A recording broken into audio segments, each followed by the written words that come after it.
Big Boss season 9లో demand Pavan, Ritu వీళ్ళిద్దరి మధ్య ఏదో ఉంది అంటూ హౌస్‌లో ఉన్న కంటెస్టెంట్స్ అయితే ఫిక్స్ అయిపోయారు. అంతెందుకు రీతు కూడా అనుకుంది. ఇక విషయం పక్కన పెడితే ఈరోజు నామినేషన్‌లో డిమాండ్ పవన్ రీతుకు చుక్కలు చూపించాడనే చెప్పాలి. ఇక నామినేషన్‌లో ఉన్న వాళ్ళలో ఎవరిని సేవ్ చేస్తారనగానే డిమాండ్ పవన్ ఒక్క సెకండ్ కూడా ఆలోచించకుండా శ్రీజ పేరు చెప్పడంతో అక్కడే ఉన్న రీతు, మిగిలిన కంటెస్టెంట్స్ కూడా కంగుతిన్నారు. ఇక ఇందులో భాగంగానే రీతు డిమాండ్ పవన్ దగ్గరికి వెళ్ళి తెగ ఏడ్చేసింది.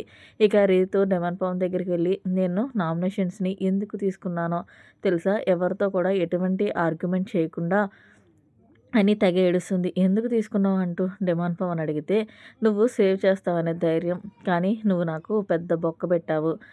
నువ్వు కెప్టెన్ అవ్వడానికి నేను ఎంత హెల్ప్ చేశానో, కానీ నువ్వు ఈరోజు నన్ను నామినేషన్‌లో నుంచి తీయడానికి వెనక ముందు ఆలోచించలేదు. నాకు ఈరోజు నా గుండె పగిలిపోయింది అంటూ డిమాండ్ పవన్ చెయ్యి పట్టుకుని మరీ ఏడ్చేస్తుంది. అయితే అప్పుడు అక్కడ తనూజ వచ్చి, ఎవరు ఏంటనేది ఇప్పుడు కన్నా తెలుసుకో. ఎవరి ఆట వాళ్ళది. ఇక్కడ బిగ్ బాస్‌కి వచ్చింది ఎమోషన్స్ పెట్టడానికి కాదు. ఎవరి ఆట వాళ్ళు ఆడడానికి.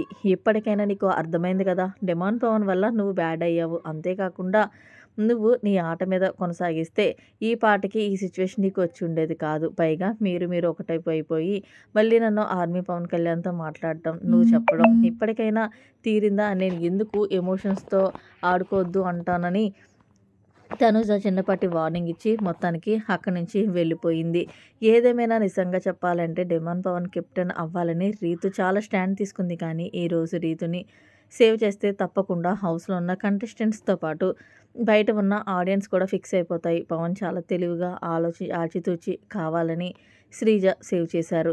మరి మీరేమంటారు? తనూజ చెప్పింది కరెక్ట్ అంటారా? లేదా అనేది కామెంట్ సెక్షన్‌లో తెలియచేయండి. మరిన్ని లేటెస్ట్ అప్డేట్స్ కోసం మన ఛానల్ సబ్స్క్రైబ్ చేసుకోండి. Thanks for watching. By by. Have a nice day.